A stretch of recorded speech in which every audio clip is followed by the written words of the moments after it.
안녕하세요. 반갑습니다. 좋은 만남 교회 성서대학 수요 성서대학 제9강 예수님의 비유 제9강 강의를 시작을 하겠습니다. 오늘은 지방자치단체장 선거 등 선거가 있는 날이라 혹시 또 개표 방송 관심 있으신 분들 때문에 참석하지 못하실 분들이 계실까 하여서 좀 미리 녹화한 영상을 함께 보면서 공부하는 것으로 이렇게 하였습니다. 잠깐 기도하시겠습니다. 하나님, 오늘도 우리에게 이 귀한 시간을 허락해 주심을 감사합니다. 오늘 우리에게 주시는 이 말씀을 배우고 익혀서 예수님께서 우리에게 보여주시고자 하셨던 그 하나님 나라의 비전들을 발견하고 또 우리 자신들의 모습들 어느 위치에 있는지를 확인함으로써 우리가 올바른 출발점에서 올바른 목표점을 향해 달려나갈 수 있는 그런 삶을 살아나갈 수 있도록 우리를 가르치시고 인도해 주시기를 원합니다. 오늘은 국민투표가 있는 날입니다. 또 4년 동안 우리 지방자치단체를 또 이끌 지도자들을 뽑는 날입니다. 하나님, 우리 유권자들이 또 우리 기독인들이 올바른 눈으로 정말 하나님 나라를 위하여 헌신할 수 있는 사람이 누구인가를 제대로 판별하고 그 사람을 뽑아 세울 수 있는 그런 역량을 갖게 해주시기를 원합니다. 물질의 탐욕으로 우리를 자극하고 또 유혹하여서 헛된 것들을 좇게 하는 그런 나쁜 지도자가 아니라 우리의 물질적 삶과 영혼의 삶이 골고루 균형을 유지할 수 있는 삶을 제안하고 또 그런 것들을 실천할 수 있는 그런 지도자를 뽑아서 우리의 실질적인 삶이 보다 윤택하고 또 영적으로 충만한 그런 삶이 될 수 있도록 우리가 올바른 선택을 할 수 있도록 우리에게 지혜를 주시고 또 우리에게 능력을 주시고 용기를 주시기를 바랍니다. 이제 또 남은 3일 동안 각자의 생활 가운데에서 우리 교우들의 삶을 넉넉하게 지켜 돌보아 주시고 다시는 만난 날까지 건강하게 하나님께서 함께 동행하여 주십시오. 감사드리며 예수님의 이름으로 기도드립니다. 아멘. 네, 오늘은 비유 탐구 1번이 아니겠군요. 2번이겠군요. 겨자씨에 대한 비유를 살펴보도록 하겠습니다.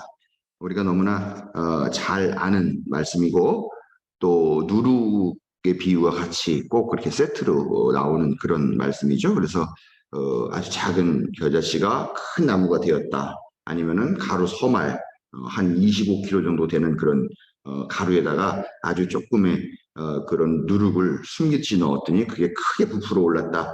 이런 비유 말씀이죠. 그래서 그 시작은 미미하지만 그 끝은 심히 창대하리라. 우리 욥기에 나오는 그런 말씀도 떠올리게 하는 그런 비유 말씀인데요. 이 말씀을 예수님께서는 어떤 식으로 사람들에게 말씀하셨던가 하는 것들을 한번 오늘 공부를 통해서 이야기를 해보고자 합니다.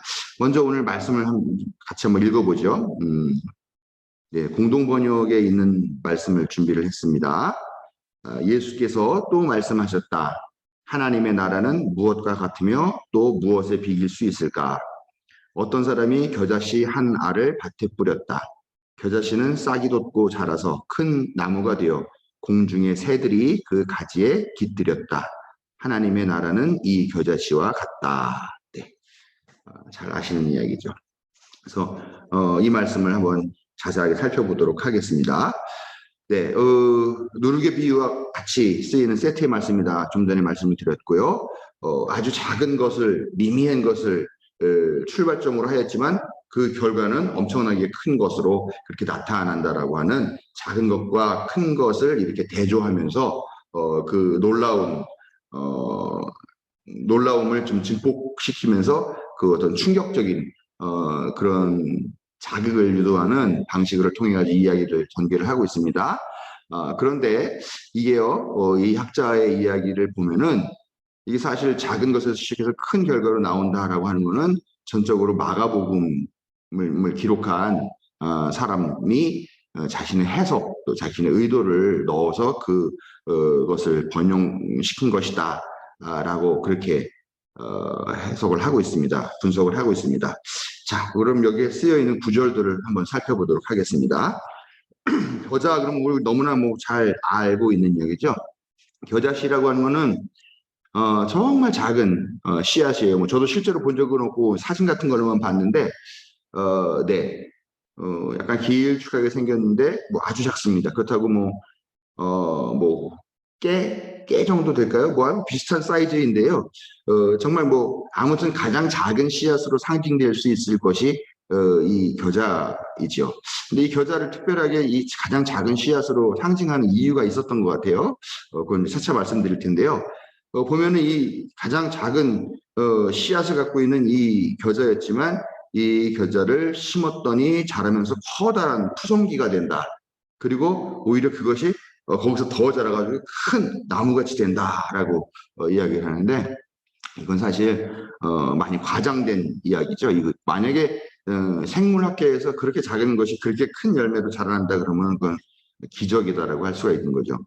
즉 이런 어떤 기적적인 요소들을 알려주기 위해서 좀 과장된 그런 기법들을 사용하면서 말씀하신 걸로 볼 수가 있죠. 겨자는 다년생풀도 아니에요. 그냥 한 해 나고 한 해 자라나는 나고 죽는 그런 식물이고 야생식물입니다. 야생에서 자라나는 것. 그러니까 뭐 일부러 이렇게 뭐 키울 필요가 있는 그런 건 아니죠. 우리가 보면은 뭐 1년생 풀인데 길게 크게 자라나는 거 정도 보면 뭐 어떤 게 있을까요? 보통 뭐 명아주라고 해가지고 이렇게 길게 자라나는 풀 있죠. 그걸로 그 풀의 대로 뭐 지팡이를 만들면 뭐 가볍게 잘 쓴다라고 얘기를 하는데 아마 뭐 기껏 커져봤자 그런 명아주보다 조금 더 큰 정도가 아닐까라고 이렇게 생각을 합니다만, 네, 아무튼 뭐 겨자 자체가 톡 쏘는 그런 맛을 갖고 있는 풀이죠. 그러나 결국 이거는 뭐 밭이나 어디에서 그렇게 재배를 하는 작물은 아니고 그냥 잡초일 뿐이다라는 것이 겨자에 대해서 우리가 알고 있어야 될 기본적인 정보입니다. 물론 민들레 같은 것들이 사실 옛날에는 다 잡초였잖아요. 그런데 어떻습니까? 요즘은 민들레를 일부러 재배를 해가지고 민들레 김치를 담근다거나 하는 그런 일들도 있긴 있죠. 그러나 아무튼 이 겨자는 그냥 잡초예요, 잡초. 그리고 좀 크게 자라는 잡초라고 생각하시면 됩니다. 복음서 또 뭐 우리가 지난번에 말했던 큐, 또 뭐 여러 가지 도마복음 뭐 이런 데 있는 자료를 따라서 보면은 이 겨자씨가 자라나서 뭐 큰 나무가 된다, 뭐 큰 가지가 된다라고 얘기를 합니다. 큰 가지가 된다라고 하는 거는 좀 이해할 수 있겠지만 큰 나무가 된다라고 하는 거는 역시 과장된 표현인데 그게 아무튼 다양한 관점으로 크게 자란다라고 하는 그런 성장의 모습들을 표현하는 것에 있다라고 보면 되고요. 그렇다고 해도 겨자씨 나무가 큰 나무가 되는 뭐 뽕나무라든가 아니면 느티나무라든가 뭐 무슨 과실수 같은 식으로 이렇게 큰 나무가 되는 일은 없다. 비유라는 게 약간 과장성들을 가지고 이야기를 하는 거죠. 그러니까 이야기꾼에 의존해가지고 이 과거에는 이야기들이 전달된단 말입니다. 그런데 이야기꾼이 이야기를 할 때 무슨 이런 대본들을 보면서 이 이야기를 하는 것이 아니라 자기의 머릿속에 있는 이야기들을 잘 외웠다가 그걸 끄집어내서 이야기를 하는 방식이에요. 예수님도 그런 어떤 이야기꾼 전통을 따라서 계시는 분이다라고 이야기를 하죠. 그러다 보면은 이 이야기가 좀 재미있게 사람들에게 들려지고 척하면 아 하고 알아들을 수 있을 만큼의 그런 이야기를 하려면 이야기는 재미있어야 되는 거죠. 재미가 없으면은 이야기가 될 수가 없어요. 우리 부흥 강사들도 보면 이야기를 예수님 말씀을 전하면서 좀 재밌게 하려고 좀 과장되게 또 없는 이야기를 좀 지어서 MSG를 좀 섞어가지고 그렇게 이야기를 하는 것처럼 뭐 예수님도 그런 이야기꾼 전통에서 좀 과장을 섞어서 그러나 그것이 극도의 상징성을 갖고 있는 그런 과장적인 방법을 통해서 이야기를 했다라고 생각을 할 수가 있습니다. 그러나 어찌되었건 그것이 과장이었건 아니면 뭐였건 간에 이 겨자라고 하는 것이, 이 겨자씨라고 하는 것이 정말로 하나님 나라.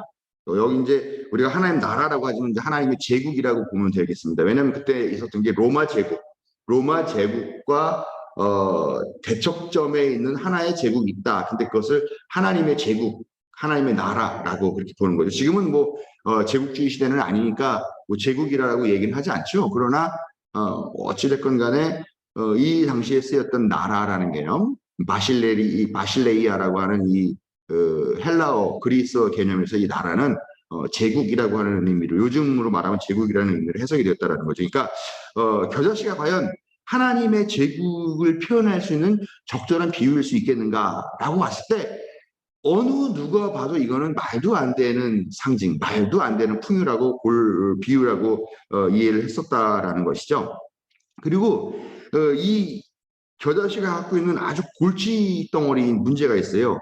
그게 뭐냐면 아주 작은 그런 씨앗이고 이게 엄청나게 크게 자라는 거죠. 이 동굴볼로 같이 덩굴같이 자라는 건 아니지만 한번 심게 되면 이게 그 심은 곳에서 엄청난 속도로 번식을 해가지고 퍼져 나가가지고 뭐라 그럴까요? 한 그루의 나무로 쭉 자라는 것이 아니라 그런 나무 같은 그런 숲풀 이를 정도로 아주 크게 자라난다고 하는 겁니다.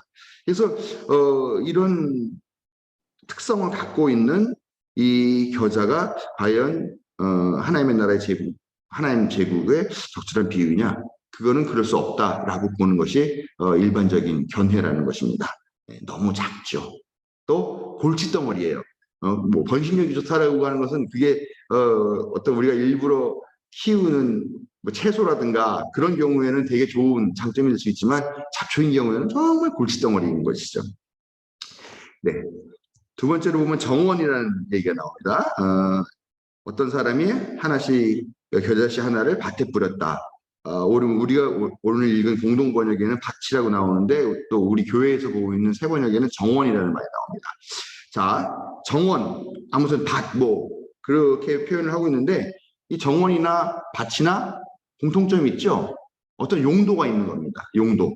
용도라는 뭐냐? 정원이라는 거는 아름답게 뭐 유실수나 과실수나 뭐 또 아니면은 관상용 그런 예쁜 식물들을 재배하는 그런 목적으로 사용이 되죠. 밭은 어떻습니까? 밭은 식용으로 보통 사용하려고 하는 어떤 채소들을 그렇게 공들여서 가꾸는 그런 공간이지 않습니까?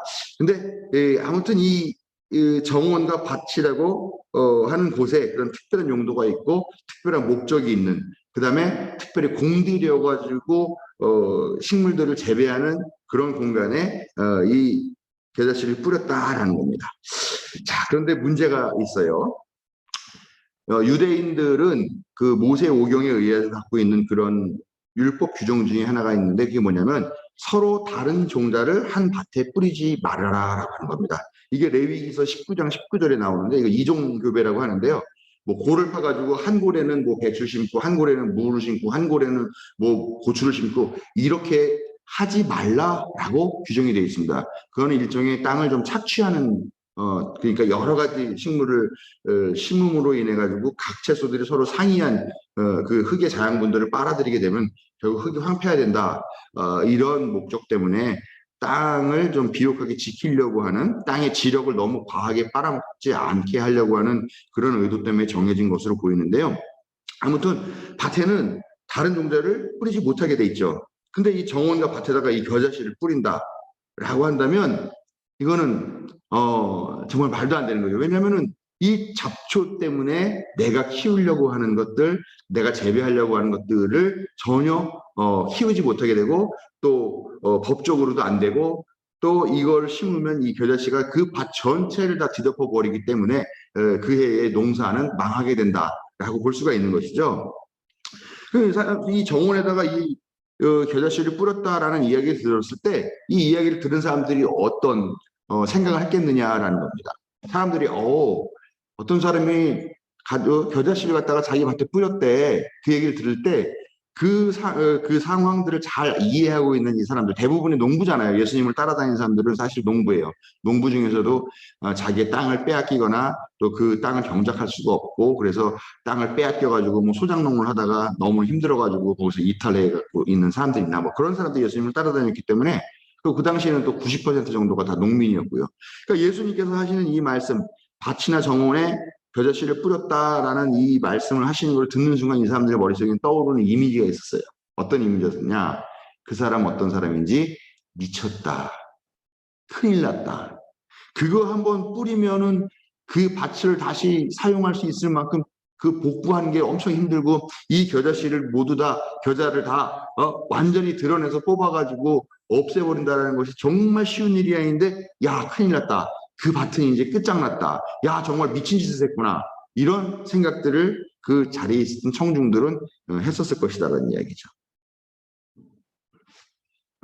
또 큰 나무라고 하는 구절이 나오죠. 큰 나무. 예, 다시 말씀드리지만 겨자는 아무리 크게 자란다 하더라도 결코 크게 나무가 될 수는 없습니다.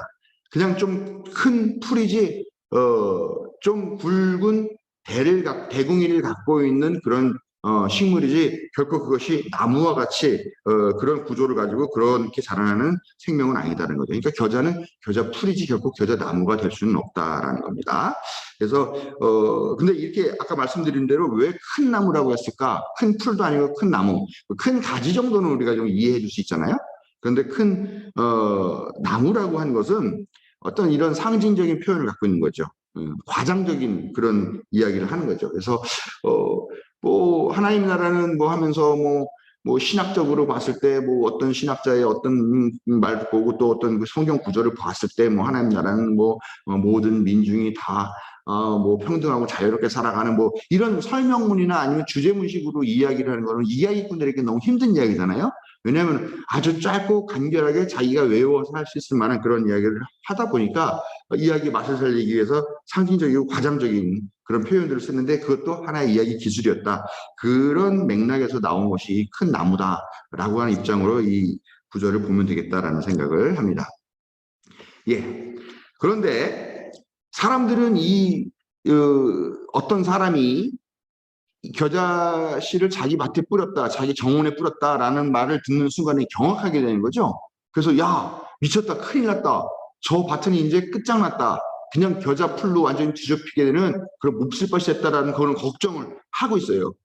사람들은 당연히 다 그거에 대한 이야기가 나올 거라고 예상을 하고 기다리는 거죠. 야, 그래서 이 멍청한 사람이 한 결과가 어떤 결과가 됐을까? 큰일 났다. 큰 공경에 빠졌다. 이런 생각을 하고 있는데 그 이후에 나오는 이야기가 뭐냐면 바로 오늘 나온 이 공중의 새들이 그 가지에 깃들인다라고 하는 그런 내용을 이야기를 하고 있습니다. 자, 사람들은 약간 혼동에 빠지게 되는 거죠.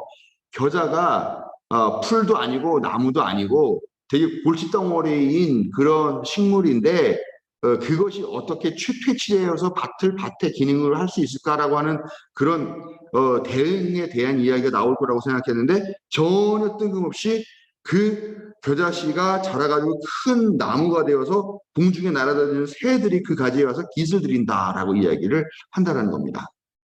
자, 사람들은 이 황당한 이야기를 들으면서 어떤 생각을 했을까요? 전혀 다른 이야기로 넘어가고 있다는 생각을 했다는 것입니다. 에스겔서 17장과 31장 또 그 외에 여러 가지 여러 군데에 있는 성서의 말씀들을 보면요. 이런 얘기가 많이 나와요. 이스라엘 백성을 이야기하면서 내가 너희를 뭐 땅에다 심을 테니까 너희가 큰 나무가 되어서 그러면 온갖 새들이 그 나무에 깃들이고 온갖 날짐승이 그 가지 그늘에 깃들일 것이다 라고 하는 이야기가 나오고요. 또 여기 있는 말씀처럼 그 가지들에 하늘의 새들이 깃들였고 우거진 가지들 밑에서 온갖 들짐승들이 새끼를 쳤으며 그 그늘 밑에 큰 민족들이 모두 자리를 잡았다. 이렇게 이야기를 하는 거죠. 그런데 여기에서 이렇게 그 온갖 날짐승들 또 들짐승들이 와서 새끼를 치고 깃들이고 하는 이 나무에 대한 상징적인 나무가 있어요. 그 나무가 뭐냐 하면 바로 레바논 백향목이라고 하는 것입니다. 레바논 백향목이라고 하는 그 나무를 이렇게 그러니까 레바논 백향목을 유대교 사회, 이스라엘 사회에서는 설명할 때 항상 크게 나무가 우거져 가지고 거기에 많은 정말 많은 새들이 와서 깃들일 수 있는 만큼 그렇게 어마어마하게 큰 나무를 성서 말씀을 통해서도 들었고 자기들도 봤고 그런 건축자들이 사용되는 걸 봤다라는 것이죠. 자, 그러면은 레바논 백향목이 어떤가 한번 사진 한번 보시겠습니다. 네, 사진이 보시나요? 보이시나요? 여기 보면은 아주 큰 나무가 있죠. 예, 엄청 굵은 나무입니다. 이게 지금 사진의 크기가 예, 사람이 좀 옆에 있었으면은 좀 이렇게 비유를 한번 해볼 만한 것 같고, 앞에 선 울긋불긋한 게 사람들인 것 같기도 하고요. 아무튼 엄청나게 아주 큰 고목입니다. 이 레바논 백향목이라고 하는 거는 뭐냐면은 아주 높은 고지대에서 자라나는 그런 상록수라고 해요. 상록수가 어떻습니까? 상록수 약간 추운 지역에서 자라다 보니까 나무가 아주 단단하죠. 아주 튼튼합니다. 그래가지고 고급 건축용 목재로 사용이 되는데, 특히 대들보 같은 걸로 쓰이게 된다는 거죠. 워낙 굵고 튼튼하고 또 그러니까 나무를 다양한 용도로 쓸 수가 있죠. 거기다가 그런 용도로만 쓰는 것이 아니라 이게 아주 거룩하고 신성하게 여겨지는 그런 나무여가지고요. 환자가 있을 때 이 환자를 정결하게 하는 예식에 이 백향목을 썼다라고 하고요. 또 고급 포장용 상자를 만드는 데도 썼고요. 또 돛을 매다는 돛대로 쓸 만큼 또 이렇게 튼튼하게. 바다에서 있으려면 사실 해풍도 많이 맞고 하다 보면은 그 나무의 부식이라든가 하는 그런 문제들도 있을 텐데, 그게 배의 돛대로 쓰일 만큼 아주 튼튼하다는 거죠. 그리고 또 우상을 만들 때, 아까 말씀드린 대로 좀 거룩하고 신성한 나무로 여겨졌기 때문에 우상을 만들 때 그 나무를 이용해서 만드는 거예요. 근데 또 너무 작은 나무들은 우상을 팔 수가 없죠. 그런 상들을. 그러니까 아주 큰 나무를 갖다가 거기서 이런 모양들을 내기에는 아주 적합한, 고급스럽고 또 그런 신자들의 헌신의 마음을 담을 수 있는 그런 고급스러운 자재였다라는 거죠. 이게 아까 말씀드린 대로 또 상록수이고 고지대에 자라는 그런 나무이다 보니까요. 여기서 또 이게 진이 나와요. 이 송진이라고 해야 되나요? 그런 진이 나와서 그 진이 방부 효과가 있고 방충의 효과가 있다고 그래요. 그래서 잘 썩지도 않고 또 단단하고 해서 이 나무들이 수출을 주로 하게 되는데, 솔로몬이 하나님의 성전, 집을 짓겠다 그러면서 성전을 처음 제1성전을 건축하게 될 때, 그때 이 레바논 백향목을 페니키아에서 많이 수입을 해오죠.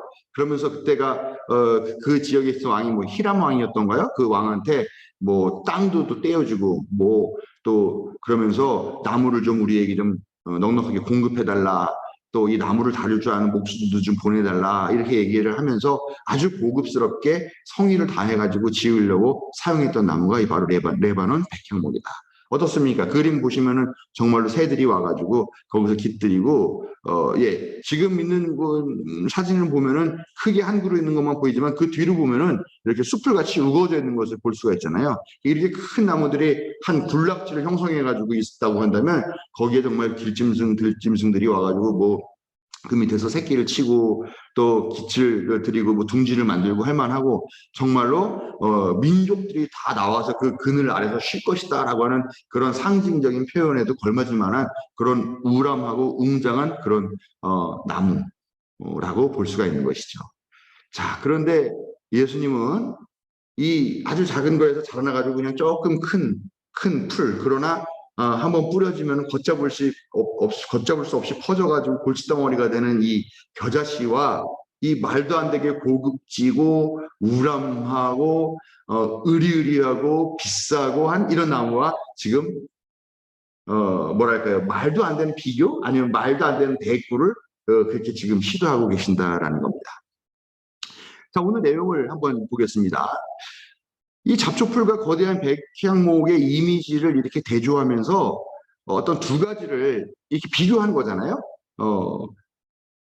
이 두 가지가 나온다는 개념은 항상 뭔가를 비교하는 이미지로 주로 사용하잖아요. A가 있는데 또 B가 있는데 이 두 개를 얘기하는 건 누구는 어떻고 누구는 어떻고 그런 의미라는 거죠. 이 잡초풀과 거대한 백향목은 하나님 나라에 대한 비유, 즉 제국에 대한 비유였다는 것이죠. 왜냐하면 이 겨자씨 비유를 시작하면서 하나님 나라와 같다라고 얘기를 했으니까요. 그러니까 이 잡초풀과 백향목은 지금 두 개의 어떤 이미지를 상징하면서 이렇게 하고 있는데요. 자, 그러면 과연 제국이라고 하는 것은 겨자풀과 같아야 될까 아니면 백향목과 같아야 될까라는 것을 사람들에게 질문을 던지는 것이죠. 제국 어떻습니까? 요즘은 뭐 제국이라는 그런 명확한 개념은 없습니다. 황제라는 것들도 없고요. 그렇지만 제국이라는 게 어때요? 어떤 한 나라가 힘을 가져가지고 주위에 있는 여러 나라들을 다 강제로 복속시키면서 자기의 영토가 되고 자기의 식민들이 되게 하는 그런 정책을 우리가 제국주의라고 하죠. 그래서 대영 제국 같은 경우 그는 영국이 전 세계 각지에 식민지를 건설하면서 자기가 제국이라고 이야기를 하고 있는 건데요. 바로 그런 거죠.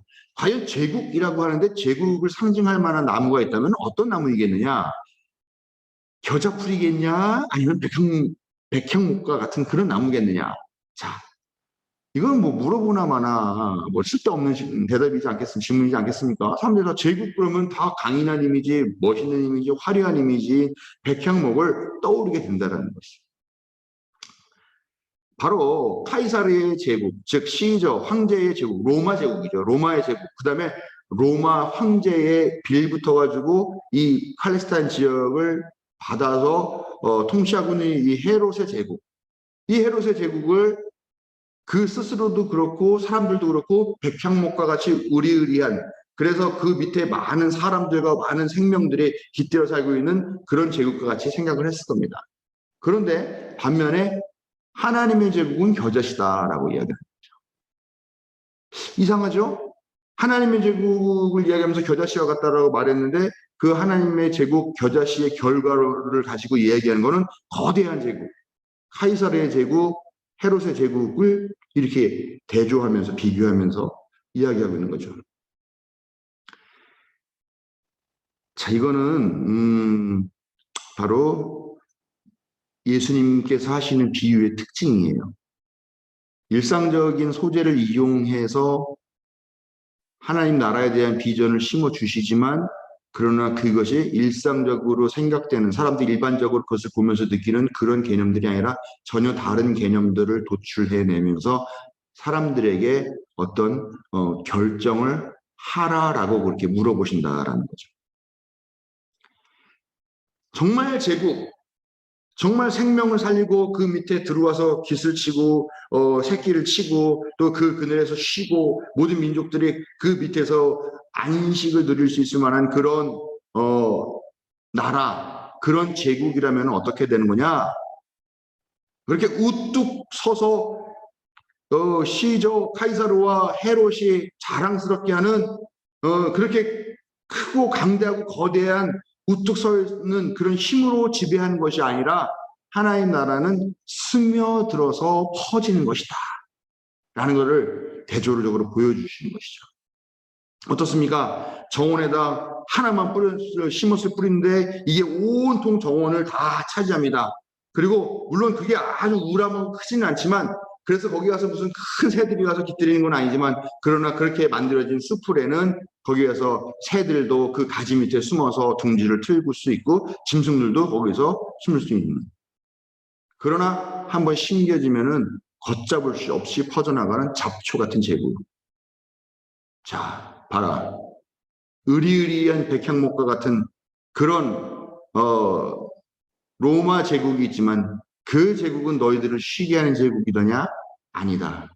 너희들을 착취하고 너희들을 못살게 굴고 너희들을 끌어다 노역을 시키는 그런 나라가 바로 백향목 같은 제국이다. 그러나 하나님의 나라는 비록 그것이 우람하고 큰 나라가 아니라 할지라도 그러나 마찬가지의 쉼터를 제공할 수 있는 그런 나라다.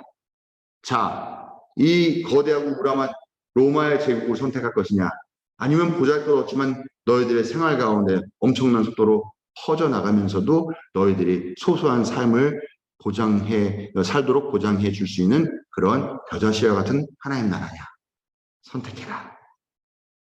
이런 질문을 던지는 것이 바로 오늘 이 누룩의 비유다라고 이 책에서는 이야기를 하고 있습니다. 자, 의미를 한번 보겠습니다. 이 책을 쓴 사람은요,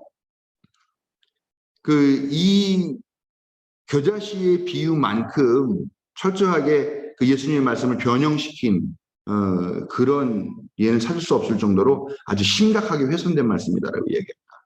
여러분들도 아시다시피 아까도 말씀드렸다시피 아주 작은 것이 엄청나게 크게 된다라고 하는 그런 느낌으로 하나님 나라를 설명하면서 이 비유를 해석을 했다라는 거죠. 상당수 부분, 많은 부분. 그러면서 작은 것이 큰 것이 된다라고 하는 이런 뭐 누룩의 비유와 같이 섞어가지고 이 비유를 그런 식으로 했다라고 하는데 예수님께서 하신 이해는 그런 건 아니다라는 거예요.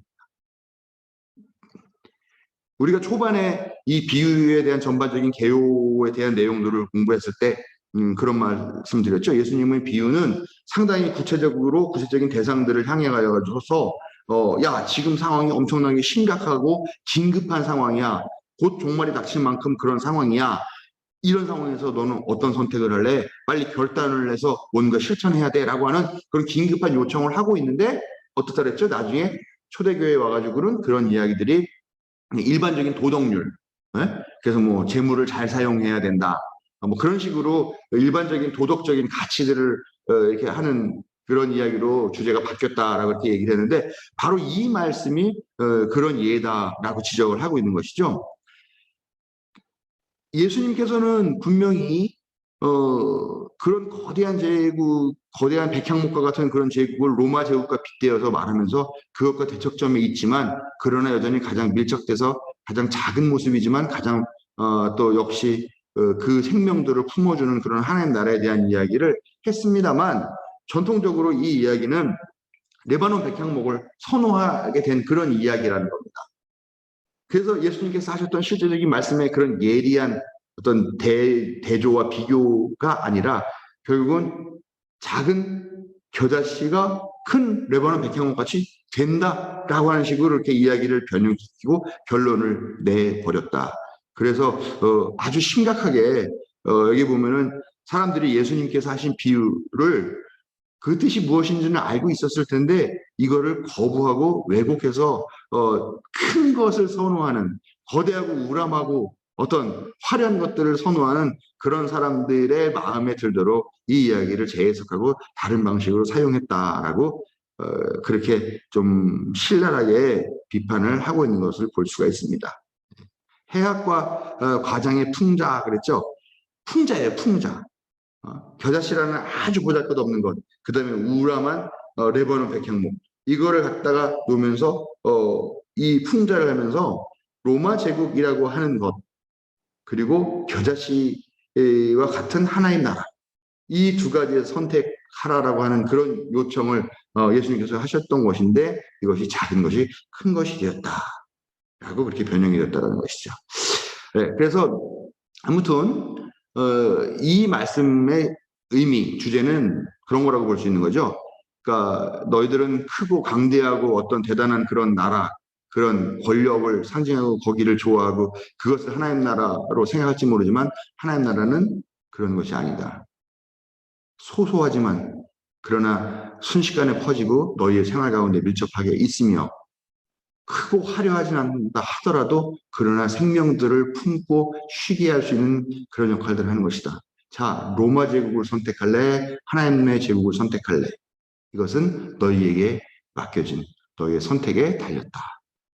라는 이야기를 하시고 싶었다는 것이 바로 오늘 이 겨자씨 비유에 담겨 있는 예수님의 의도다라고 우리가 생각할 수가 있습니다. 오늘 여기까지 말씀 마치겠습니다. 들어주셔서 고맙습니다.